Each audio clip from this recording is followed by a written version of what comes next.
আলহামদুলিল্লাহি রাব্বিল আলামিন আসসালাতু ওয়াসসালামু আলা সাইয়্যিদিল মুরসালিন আম্মা বা'দ ফাআউযু বিল্লাহি মিনাশ শাইতানির রাজীম বিসমিল্লাহির রহমানির রহিম আসসালাতু ওয়াসসালামু আলাইকা ইয়া রাসূলাল্লাহ ওয়া আলা আলিকা ওয়া আসহাবিকা ইয়া হাবিবাল্লাহ আসসালাতু ওয়াসসালামু আলাইকা ইয়া নাবিয়াল্লাহ ওয়াইলা আলিকা ওয়া আসহাবিকা ইয়া নূর আল্লাহ। প্রিয় ইসলামী ভাইরা এবং মাদানী চ্যানেলের দর্শকবৃন্দ, আলহামদুলিল্লাহ আজ্জা ওয়া জাল মাদানী চ্যানেল বাংলা আপনাদের জন্য উপহার স্বরূপ আবারও নিয়ে আসছে এক ধারাবাহিক নতুন অনুষ্ঠান, যার নাম আরশের ছায়া। আমরা এই ধারাবাহিক অনুষ্ঠানের মধ্যে ধারাবাহিকভাবে জানতে পারবো আরশের ছায়ার কি গুরুত্ব রয়েছে এবং কোন কোন সৌভাগ্যবান ব্যক্তিরা কি কি আমলের মাধ্যমে ওই কাঙ্ক্ষিত আরশের ছায়ায় স্থান লাভ করবে। প্রিয় ইসলামী ভাইরা, আজকের এই পর্বে আমরা আরশের ছায়ার কি গুরুত্ব রয়েছে এ সম্পর্কে শ্রবণ করব। আসুন প্রথমে আমরা দুরূদ শরীফের ফজিলত শ্রবণ করে নেই। রহমতে আলম নূরে মুজাসসাম শাহে বনি আদম সাল্লাল্লাহু তাআলা আলাইহি ওয়াসাল্লাম এর শাফাতের বড় প্রমাণময় বাণী, যে ব্যক্তি আমার উপর দুরূদ শরীফ পড়বে আমি তার জন্য সুপারিশ করব। সাল্লু আলাল হাবিব সাল্লাল্লাহু তাআলা আলা মুহাম্মদ সাল্লাল্লাহু আলাইহি ওয়াসাল্লাম। প্রিয় ইসলামী ভাইরা এবং মাদানী চ্যানেলের দর্শকবৃন্দ, আসুন অনুষ্ঠান দেখার শুরুতেই আমরা ভালো ভালো নিয়ত করে নিই। কেননা হাদিসে পাকের মধ্যে রয়েছে নিয়াতুল মুমিনি খায়রুম মিন আমালিহি, অর্থাৎ মুসলমানদের নিয়ত তার আমল থেকে উত্তম রয়েছে। আমরা ভালো ভালো নিয়ত করে নিই আল্লাহ তার রাসূল সাল্লাল্লাহু আলাইহি ওয়াসাল্লামের সন্তুষ্টি অর্জনের জন্য অনুষ্ঠানের শুরু থেকে শেষ পর্যন্ত অনুষ্ঠান দেখব। যা কিছু আমরা শ্রবণ করব ইনশাআল্লাহ আজ্জা ওয়া জাল এর উপর আমল করার চেষ্টা করব। যদি সম্ভব হয় তাহলে গুরুত্বপূর্ণ বিষয়গুলা লিখে রাখবো। প্রিয় ইসলামী ভাইরা, আলহামদুলিল্লাহ আজ্জা ওয়া জাল আমরা মুসলমান, আমরা দুনিয়াতে এসেছি, একদিন আমাদেরকে মৃত্যুবরণ করতে হবে। মৃত্যুর পরে আমাদের আখিরাতের সফর শুরু হবে। ওই আখিরাতের সফরের মধ্যে অনেক জটিল এবং কঠিন ঘাটি রয়েছে। মৃত্যুর পরে আমাদেরকে কবরে প্রবেশ করতে হবে। কবরের মধ্যে দীর্ঘদিন অবস্থান করতে হবে। শুধু এতেই শেষ নয়, একদিন আমাদেরকে মৃত্যুর পর উঠানো হবে, আমাদেরকে কিয়ামতের সম্মুখীন হতে হবে। আর ওই কিয়ামতের ভয়াবহতা, কিয়ামতের কঠিন পরিস্থিতি, এটি অনেক ভয়াবহ হবে। আসুন আজকে আমরা কিয়ামতের কেমন ভয়ানক দৃশ্য হবে এ সম্পর্কে সংক্ষিপ্ত শ্রবণ করি। কিয়ামতের দিন তামার জমিনের উপর সমস্ত সৃষ্টিকুলকে একত্রিত করা হবে। তারকারাজি চিরে চতুর্দিকে ছিটকে পড়বে। চন্দ্র সূর্য আলোহীন হওয়ার কারণে ভয়াবহ অন্ধকার নেমে আসবে, কিন্তু আলো নিঃশেষ হওয়ার পরও উষ্ণতা বাকি থাকবে। কিয়ামতবাসী এই অবস্থার মধ্যে হবে যে হঠাৎ আসমান ভেঙে পড়বে। আসমান ফেটে পড়ার আওয়াজ কি ভয়ানক হবে তা একটু ভেবে দেখুন। পাহাড় ধ্বংস হয়ে তুলার মতো উড়তে থাকবে। মানুষ চিটানো পতঙ্গের ন্যায় হবে। কেউ কারো আপন হবে না। ভাই ভাইয়েও চোখ মিলাবে না। বন্ধু বন্ধু থেকে মুখ ফিরিয়ে নিবে। ছেলে পিতা থেকে পলায়ন করবে। স্বামী স্ত্রীকে দূরে সরিয়ে দিবে। ছেলে মায়ের পাপের বোঝা উঠাবে না। মোট কথা, কেউ কারো কাজে আসবে না। শুনুন শুনুন, অন্তরের কান দিয়ে ভালোভাবে শুনুন। আল্লাহ তাআলা পবিত্র কোরআনুল কারীম ফুরকানুল হামিদের 30 পারায় কিয়ামতের ভয়ানক দৃশ্য সম্বন্ধে সুন্দরভাবে বর্ণনা করেছেন। বিসমিল্লাহির রহমানির রহিম। আল কারিআহ ما القارعة وما أدراك ما القارعة يوم يكون الناس كالفراش المبثوث وتكون الجبال كالعهن المنفوش فأما من ثقلت موازينه فهو في عيشة راضية وأما من خفت موازينه فأمه هاوية وما أدراك ما هي نار حامية তরজমা কানজুল ঈমান থেকে অনুবাদ। অন্তর প্রকম্পিতকারী, ওই প্রকম্পিতকারী কি? তুমি কি জেনেছো প্রকম্পিতকারী কি? যেদিন মানুষ এমন হবে যেন বিক্ষিপ্তভাবে ছড়ানো পতঙ্গ সমূহ, এবং পর্বত সমূহ এমন হবে যেন বিধুনিত রুই। অতএব যার পাল্লা হালকা হয় সে লাঞ্ছিতকারী কুলে রয়েছে। আর তুমি কি জানো লাঞ্ছিতকারী কি? এক প্রজ্বলিত আগুন।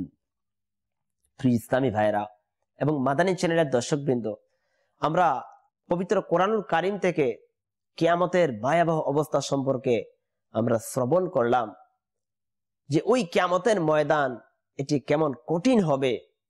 প্রিয় ইসলামী ভাইরা, আজ যদি আমরা দুনিয়াবি কোনো পেরেশানির মধ্যে পড়ে যাই, কোনো মুসিবতে পড়ে যাই, বা আমরা রোগাক্রান্ত হয়ে যাই, হয়তো আমাদের মা বাবা, আমাদের ভাই বোন, আমাদের আত্মীয় স্বজন অথবা আমাদের পাড়া প্রতিবেশী আমাদেরকে ওই মুসিবত থেকে রক্ষার জন্য, আমাদেরকে পেরেশানি থেকে বাঁচানোর জন্য এগিয়ে আসে, সাহায্য সহযোগিতা করে। কিন্তু ওই কিয়ামতের দিন এমন ভয়াবহ পরিস্থিতি হবে, কেউ কারো সাহায্যের জন্য এগিয়ে আসবে না। এমনকি সন্তানও মাকে বলে যাবে, মা সন্তানকে বলে যাবে, কেউ কাউকে কোনো সহযোগিতা করবে না। যেমন হাদিসে পাকের মধ্যে বর্ণিত রয়েছে, হযরত সাইয়েদনা ফুজাইল বিন আয়াজ রাদিয়াল্লাহু তাআলা আনহু বলেন যে কিয়ামতের দিন মা ছেলের সাথে মিলিত হবেন এবং বলবেন, হে আমার সন্তান, তুমি কি আমার গর্ভে ছিলে না? তুমি কি আমার দুধ পান করনি? ছেলে বলবে, হে আমার মা, অবশ্যই করেছি। অতঃপর মা বলবেন, হে আমার প্রিয় সন্তান, আমার পাপের বোঝা খুবই ভারী, এই পাপ থেকে তুমি অন্তত একটি পাপ নিয়ে যাও। সন্তান বলবে, হে আমার মা, আমার কাছ থেকে দূরে সরে যান, আমাকে নিজের চিন্তা করতে হবে, আমি আজকের দিনে আপনার এবং অন্য কারো কোনো বোঝা উঠাতে পারবো না। প্রিয় ইসলামী ভাইরা, আমরা শ্রবণ করলাম হাদিসে পাক থেকে যে ওই কিয়ামতের ময়দানে কি পরিস্থিতি হবে।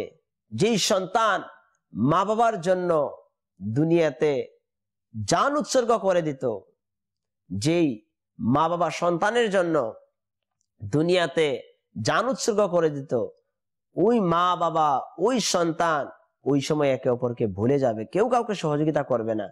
একটু আমরা চিন্তা করি যে ওই পরিস্থিতি কেমন ভয়ানক হবে। প্রিয় ইসলামী ভাইরা, শুধু তাই নয়, কিয়ামতের দিন সূর্য মাথার নিকটে চলে আসবে। আজ সূর্য আমাদের থেকে অনেক দূরে রয়েছে, অনেক দূরে রয়েছে। সূর্য আজ আমাদেরকে পিঠ দিয়ে আলো দিচ্ছে। কিয়ামতের দিন সূর্য আমাদেরকে মুখ দিয়ে আলো দিবে এবং এমন উত্তপ্ত পরিস্থিতি সৃষ্টি হবে যে মানুষ ঘামের সাগরে হাবুডুবু খেতে থাকবে। শুনুন শুনুন, প্রিয় আকা মাদানী ওয়ালি মুস্তাফা সাল্লাল্লাহু আলাইহি সাল্লাম ইরশাদ করেন, কিয়ামতের দিন সূর্য জমিনের নিকট চলে আসবে, তখন লোকের ঘাম প্রবাহিত হতে থাকবে। ঘাম কিছু লোকের পায়ের গোড়ালি পর্যন্ত হবে, কারো পায়ের অর্ধেক পর্যন্ত, কারো হাঁটু পর্যন্ত, কারো উরু পর্যন্ত, কারো কাঁধ পর্যন্ত, কারো গর্দান পর্যন্ত, ও আবার কারো মুখ বরাবর হবে। আল্লাহর মাহবুব সাল্লাল্লাহু আলাইহি সাল্লাম হস্ত মোবারক দিয়ে ইশারায় দেখিয়ে দিয়েছেন ঘাম তাদের মুখে লাগাম পাকাবে। এমনও কিছু লোক হবে যাদেরকে ঘাম ঢেকে ফেলবে। এই বলে প্রিয় নবী সাল্লাল্লাহু আলাইহি সাল্লাম হাত মোবারক মাথায় রাখলেন। প্রিয় ইসলামী ভাইরা এবং মাদানী চ্যানেলের দর্শকবৃন্দ, আমরা হাদিসে মোবারকা থেকে শ্রবণ করলাম যে ওই কিয়ামতের ময়দানের যে পরিস্থিতি, একদিকে কেউ সহযোগিতা করবে না, অন্যদিকে সূর্য যখন মাথার উপরে চলে আসবে, মানুষ ঘামের সাগরে হাবুডুবু খেতে থাকবে। ওই পরিস্থিতি এমন হবে যে মানুষ ওই পরিস্থিতি থেকে মুক্তি পাওয়ার জন্য, ওই অস্বস্তিকর অবস্থা থেকে কিছু স্বস্তি পাওয়ার জন্য, কিছু শান্তি পাওয়ার জন্য, একটু ছায়ার জন্য হাহাকার করবে। আর ওই কঠিন মুহূর্তে একমাত্র আল্লাহ তাআলার আরশের ছায়া ব্যতীত কোনো ছায়া থাকবে না। যারা আল্লাহ তাআলার নেক বান্দা হবে, আল্লাহ তাআলার ফরমা বরদার হবে, প্রিয় আকা সাল্লাল্লাহু আলাইহি সাল্লামের সুন্নতের অনুসারী হবে, তো ওই সমস্ত সৌভাগ্যবান ব্যক্তিরা আরশের ছায়া স্থান লাভ করবে। আমরা এই অনুষ্ঠানের মধ্যে কি কি আমলের মাধ্যমে আল্লাহ তাআলার ওই আরশের ছায়া স্থান লাভ করা যাবে এ সম্পর্কে ইনশাআল্লাহ বিস্তারিত শ্রবণ করব। প্রিয় ইসলামী ভাইরা, শুধু এতেই শেষ নয়, ওই কিয়ামতের ময়দানের পরিস্থিতি কি হবে এবং ওই মুহূর্তে আল্লাহ তাআলার আরশের ছায়ার কি গুরুত্ব রয়েছে, আসুন আমরা আরো শ্রবণ করি। যেমন একবার সরকারে মদিনা সাল্লাল্লাহু আলাইহি সাল্লাম 30 পারার সূরা মুতাফফিফিন এর 6 নং আয়াত তিলাওয়াত ফরমালেন। বিসমিল্লাহির রহমানির রহিম। ইয়াউমা ইয়াকুমুন নাসু লিরাব্বিল আলামিন। তরজমে কানজুল ঈমান। যেদিন সব মানুষ আল্লাহর সামনে বিনীতভাবে দণ্ডায়মান হবে। অতঃপর হুজুর সাল্লাল্লাহু আলাইহি সাল্লাম ফরমালেন, তোমাদের কি অবস্থা হবে যখন আল্লাহ তোমাদের সবাইকে একত্রিত করবেন, যেমনি ভাবে তুনিতে তীর জমা হয়। আল্লাহ আজ্জা ওয়া জাল 50,000 বছর যাবত তোমাদের দিকে তাকাবেন না। প্রিয় ইসলামী ভাইয়েরা, একটু চিন্তা করুন যে ওই পরিস্থিতির মধ্যে আমাদেরকে 50,000 বছর দাঁড়িয়ে থাকতে হবে, আমাদের হিসাব নিকাশ দিতে হবে। একটু আমরা যদি চিন্তা করি, যদি আজকে আমাদের মধ্যে একটু গরম বেশি পড়ে যায়, তাহলে আমরা গরমে ধরফর করতে থাকি, ছটপট করতে থাকি। যদি বিদ্যুৎ চলে যায়, অন্ধকারে আমরা ভয় পেয়ে যাই। যদি গরম বাতাস বেশি হয়ে যায়, যদি সূর্যর উত্তপ্ততা বেশি হয়ে যায়, আমাদের শরীর থেকে ঘাম ফুটা ফুটা ঝরতে থাকে। আর যদি ট্রাফিক জ্যামের মধ্যে আক্রান্ত হয়ে যায়, কয়েক ঘন্টা অতিবাহিত হয়ে যায়, তো আমরা উত্তপ্ততায় অস্থির হয়ে যাই। যদি একটু বেশি তৃষ্ণা লেগে যায়, পিপাসায় কাতর হয়ে যায়, পানি পাওয়া না যায়, তো আমরা অস্থির হয়ে যাই। প্রিয় ইসলামী ভাইয়েরা, একটু চিন্তা করি ওই মুহূর্তে আমাদের কি অবস্থা হবে। আজকে আমরা 1 ঘন্টা 2 ঘন্টা কিছু সময় যদি গরম বেশি হয়ে যায়, সূর্যের উত্তপ্ততা বেশি হয়ে যায়, তাহলে তা আমরা সহ্য করতে পারি না। কিন্তু ওই দিন আমাদেরকে 1 দিন নয়, 2 দিন নয়, কয়েক ঘন্টা নয়, কয়েক মাস নয়, কয়েক বছর নয়, বরং 50,000 বছর আমাদেরকে দাঁড়িয়ে থাকতে হবে, আমাদের হিসাব নিকাশ দিতে হবে। তো প্রিয় ইসলামী ভাইয়েরা, আমরা ওই হিসাব নিকাশ দেওয়ার জন্য কতটুকু প্রস্তুত রয়েছি এবং ওই মুহূর্তে 50,000 বছর দাঁড়িয়ে কি আমরা আমাদের জীবনের হিসাব নিকাশ দিতে পারবো? প্রিয় ইসলামী ভাইয়েরা, এই ব্যাপারে হযরত সাইয়েদনা হাসান বসরি রাদিয়াল্লাহু তাআলা আনহু বলেছেন, ওই দিনের ব্যাপারে তোমাদের কি ধারণা? যখন লোক 50,000 বছর যাবত নিজ পায়ে দাঁড়িয়ে থাকবে, সে সময় আহার করার জন্য এক লুকমা খাদ্য মিলবে না, পান করার জন্য এক অঞ্জলি পানিও মিলবে না। এমনকি যখন তৃষ্ণায় মানুষের গর্দান নিচের দিকে ঝুলে পড়বে, ক্ষুধায় পেট জ্বলতে থাকবে, তখন তাদেরকে দুজকের পাশে নিয়ে ফুটন্ত পানি পান করানো হবে। প্রিয় ইসলামী ভাইয়েরা, তো কিয়ামতের ওই কঠিন পরিস্থিতি কেমন হবে আমরা শ্রবণ করলাম। ওই মুহূর্তে একমাত্র আল্লাহ তাআলার আরশের ছায়া ব্যতীত কোনো ছায়া থাকবে না। যে সৌভাগ্যবান ব্যক্তি ওই আরশের ছায়া স্থান লাভ করবে, তারা সহজে তাদের হিসাব নিকাশ দিতে পারবে, তারা স্বস্তি পেয়ে যাবে, শান্তি পেয়ে যাবে, মুক্তি পেয়ে যাবে। প্রিয় ইসলামী ভাইয়েরা, আজকে আমরা এই অনুষ্ঠানের মধ্যে আল্লাহ তাআলার আরশের ছায়ার কি গুরুত্ব তা শ্রবণ করলাম। আসলে আমরা দুনিয়ার উদাসীনতার মধ্যে অনেক ডুবে রয়েছি। আজকে আমরা কখনো আখিরাত নিয়ে তেমন চিন্তা করতেছি না। প্রিয় ইসলামী ভাইরা, আমি কি এই চিন্তা করতেছি যে আমি কি ওই কঠিন মুহূর্তে আল্লাহ তাআলার আরশের ছায়ায় স্থান লাভ করব?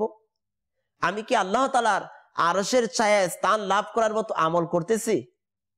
আমরা কি কখনো এরকম চিন্তা করেছি যে আল্লাহ তাআলার ওই আরশের ছায়ায় আমি কিভাবে স্থান লাভ করতে পারি? কখনো কি আমরা এরকম চিন্তা ভাবনা করেছি? প্রিয় ইসলামী ভাইরা, আমরা অনেকেই উদাসীনতার মধ্যে ডুবে রয়েছি। প্রিয় ইসলামী ভাইরা, যদি আমরা এই উদাসীনতার মধ্যে ডুবে থাকি তাহলে আমরা ফেঁসে যাব এবং ওই কিয়ামতের দিন আমরা অনেক ভয়ানক পরিস্থিতির শিকার হয়ে যাব। প্রিয় ইসলামী ভাইরা, যেহেতু আমাদের এখনো নিঃশ্বাস জারি রয়েছে, এখনো আমাদের সংশোধনের সুযোগ রয়েছে, চিন্তা করার সুযোগ রয়েছে, আসুন না আমরাও ওই আরশের ছায়ায় কিভাবে স্থান লাভ করা যায় এ ব্যাপারে আমরা চিন্তা ভাবনা করি, এ ব্যাপারে আমরা ফিকরে মদিনা করি, এ ব্যাপারে আমরা চেষ্টা করি। প্রিয় ইসলামী ভাইরা, আমরা শ্রবণ করছিলাম যে কিয়ামতের ময়দানে 50,000 বছর যাবত আমাদেরকে দাঁড়িয়ে হিসাব নিকাশ দিতে হবে। তো প্রিয় ইসলামী ভাইরা, শুধু এতেই শেষ নয় যে কিয়ামতের ময়দানে আল্লাহ তাআলা জাহান্নামকেও প্রজ্বলিত করবেন, জাহান্নামকে ওই কিয়ামতের ময়দানে আনা হবে। এই ব্যাপারে আসুন আমরা শ্রবণ করি।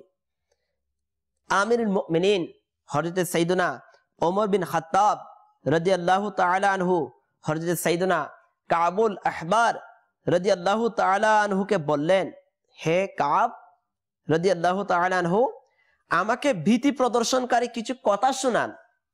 হযরত সাইয়েদনা কাব রাদিয়াল্লাহু তাআলা আনহু আদেশ পালন করতে গিয়ে বলেন, হে আমিরুল মুমিনিন, আপনি যদি কিয়ামতের দিন 70 জন আম্বিয়ায়ে কেরামের আলাইহিমুস সালাম এর আমল নিয়েও আসেন, তবু হাসরের দিনের অবস্থা দেখে এ সব কিছু আপনার দৃষ্টিতে সামান্য বলেই মনে হবে।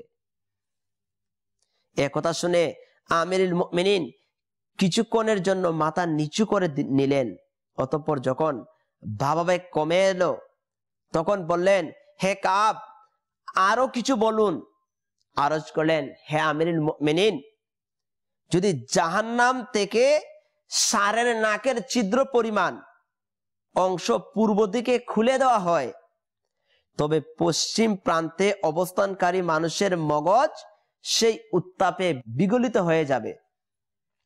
একথা শুনে আমিরুল মুমিনিন রাদিয়াল্লাহু তাআলা আনহু ভাবাবেগের কারণে কিছুক্ষণের জন্য মাথা নিচু করে নিলেন।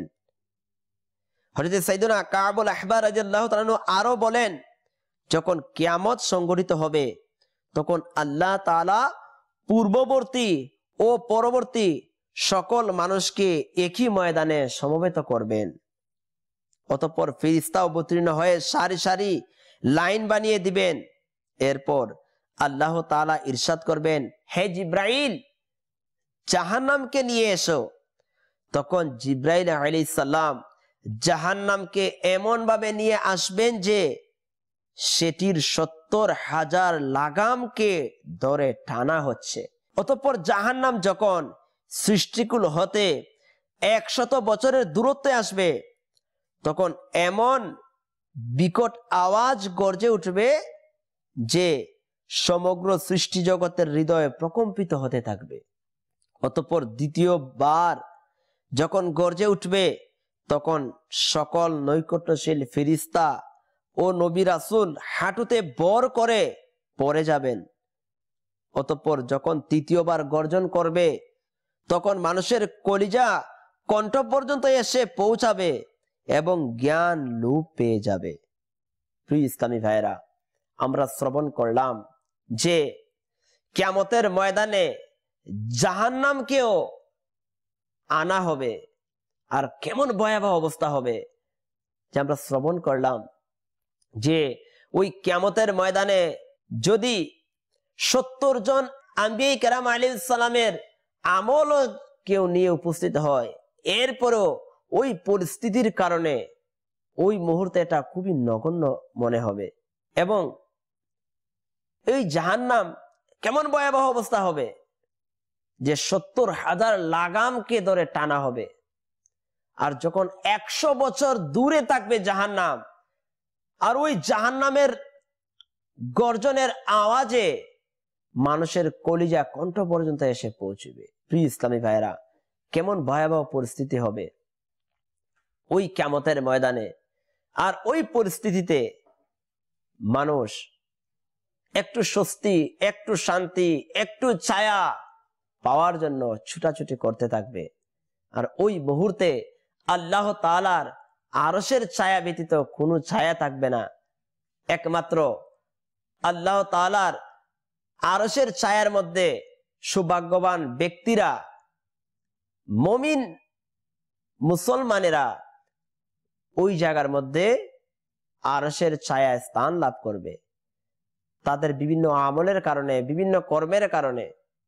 তো প্রিয় ইসলামী ভাইয়েরা, আমরা এই অনুষ্ঠানের মাধ্যমে জানতে পারলাম যে আল্লাহ তাআলার আরশের ছায়ার কতটুকু গুরুত্ব হবে।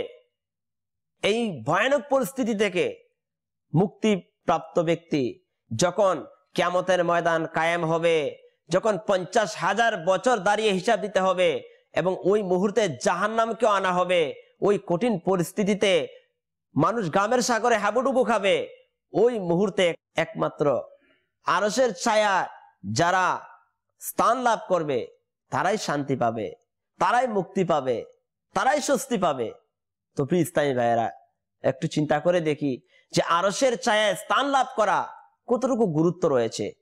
তো আমরা আগামী অনুষ্ঠানগুলোর মধ্যে কোন কোন আমলের মাধ্যমে, কোন কোন কর্মের মাধ্যমে আল্লাহ তাআলার আরশের ছায়ায় স্থান লাভ করা যাবে এ সম্পর্কে আমরা বিস্তারিত শ্রবণ করব, এবং যে সকল আমল সম্পর্কে আলোচনা হবে আমরা ওই আমলগুলা নিজের জীবনে বাস্তবায়ন করার চেষ্টা করব। আল্লাহ তাআলা আমাদের সবাইকে ওনার নিজের দয়াতে এবং ওনার মাহবুব সাল্লাল্লাহু আলাইহি সাল্লামের ওসিলাতে বিনা হিসেবে আরশের ছায়া দান করুন। প্রিয় ইসলামী ভাইরা, আমরা শ্রবণ করলাম যে আরশের ছায়ায় স্থান লাভের কি গুরুত্ব রয়েছে। তো আমরা আজকে দুনিয়ার বিভিন্ন উদাসীনতার মধ্যে রয়েছি, দুনিয়ার গাফিলতের মধ্যে ডুবে রয়েছি, গুনাহের সাগরের মধ্যে ডুবে রয়েছি, আখিরাতকে ভুলে বসেছি। তো প্রিয় ইসলামী ভাইরা, আমরা কি কখনো চিন্তা করেছি যে ওই কিয়ামতের কঠিন ভয়াবহ পরিস্থিতিতে আমার কি অবস্থা হবে? আমি কি ওই মুহূর্তে আল্লাহ তাআলার আরশের ছায়ায় স্থান লাভ করতে পারবো কিনা? তো প্রিয় ইসলামী ভাইরা, ওই মন মানসিকতা আজ আমাদের নেই। ওই মন মানসিকতা আজ কোথায় হবে, কোথায় তৈরি হবে? আলহামদুলিল্লাহ সুম্মা আলহামদুলিল্লাহ, ফিতনা ফাসাদের জামানায় আশিকিন রাসূলের মাদানী সংগঠন দাওয়াত ইসলামী আজকে আমাকে আপনাকে ওই মন মানসিকতা দিচ্ছে যে আমরা যেন আখিরাতের চিন্তা ফিকির করি, আমরা ওই কিয়ামতের কঠিন পরিস্থিতি থেকে বাঁচার জন্য দুনিয়া থাকা অবস্থায় আমরা চিন্তা ফিকির করি, আমরা যেন ওই আরশের ছায়ায় স্থান লাভ করার মতো আমরা আমল দুনিয়াতে করতে পারি। আলহামদুলিল্লাহ, এই চিন্তা ফিকির নিয়ে পুরো দুনিয়ার মধ্যে দাওয়াত ইসলামী কোরআন ও সুন্নাতের খিদমত করে যাচ্ছে। যদি আমরা চাই যে আখিরাতের চিন্তা ফিকির আমাদের মধ্যে নিয়ে আসতে, কিয়ামতের ওই কঠিন ময়দানের পরিস্থিতি থেকে বাঁচার জন্য, বাঁচার মন মানসিকতা তৈরি করতে, আরশের ছায়ায় স্থান লাভ করার মন মানসিকতা তৈরি করতে, তো আমরাও যেন দাওয়াত ইসলামের এই মিঠা মহলে, দাওয়াত ইসলামের এই মাদানী পরিবেশে নিজেকে সম্পৃক্ত করি। আলহামদুলিল্লাহ, দাওয়াত ইসলামী আমাদেরকে সংশোধনের জন্য, আখিরাতের চিন্তা ফিকির দেওয়ার জন্য, আরশের ছায়া স্থান লাভ কিভাবে হবে, কিয়ামতের ওই কঠিন পরিস্থিতি থেকে আমরা নিজেকে কিভাবে বাঁচাতে পারবো, এই মন মানসিকতা তৈরির জন্য বিভিন্ন ব্যবস্থা করে রেখেছে। আলহামদুলিল্লাহ, দাওয়াত ইসলামের মাদানী কাফেলা, বিভিন্ন কোর্সেস এবং বিভিন্ন মাধ্যমে আলহামদুলিল্লাহ দাওয়াত ইসলামী মন মানসিকতা দিচ্ছে। আমার শেখে তরিকত আমির আহলে সুন্নাত দামাত বারাকাতুহুল আলিয়া আমাদেরকে মাদানী কাফেলার মাধ্যমে এবং বিভিন্ন কোর্সের মাধ্যমে এবং মাদানী ইনামাতের আমলের মাধ্যমে আমাদেরকে আখিরাতের চিন্তা ফিকির তৈরি করার জন্য আমাদের তারগিব দিচ্ছেন, উৎসাহ দিচ্ছেন। তো প্রিয় ইসলামের আসুন আমরাও দাওয়াত ইসলামীর মাদানী মহলে সম্পৃক্ত হয়ে যাই, মাদানী কাফেলার মুসাফির হয়ে যায়, মাদানী ইনামাতের আমিলদার হয়ে যায় ইনশাআল্লাহ আজ্জা ওয়া জাল। এর মাধ্যমে আমরা আমাদের জীবনকে, আমরা আমাদের আখিরাতকে সুন্দর করে সাজাতে পারবো এবং আল্লাহ তাআলার দয়াতে এবং ওনার প্রিয় মাহবুব সাল্লাল্লাহু আলাইহি সাল্লামের উসিলাতে ইনশাআল্লাহ আরশের ছায়ায় স্থান লাভ করতে পারবো। আল্লাহ তাআলা আমাদের সবাইকে আল্লাহ তাআলার দয়াতে এবং ওনার প্রিয় হাবিব সাল্লাল্লাহু আলাইহি সাল্লামের উসিলাতে বিনা হিসেবে আরশের ছায়ায় স্থান লাভ করার তৌফিক দান করুক। আগামী অনুষ্ঠান দেখার আমন্ত্রণ জানিয়ে আজকের মতো এখানেই বিদায় নিচ্ছি। সাল্লু আলাল হাবিব সাল্লাল্লাহু তাআলা আলা মুহাম্মদ সাল্লাল্লাহু আলাইহি ওয়াসাল্লাম।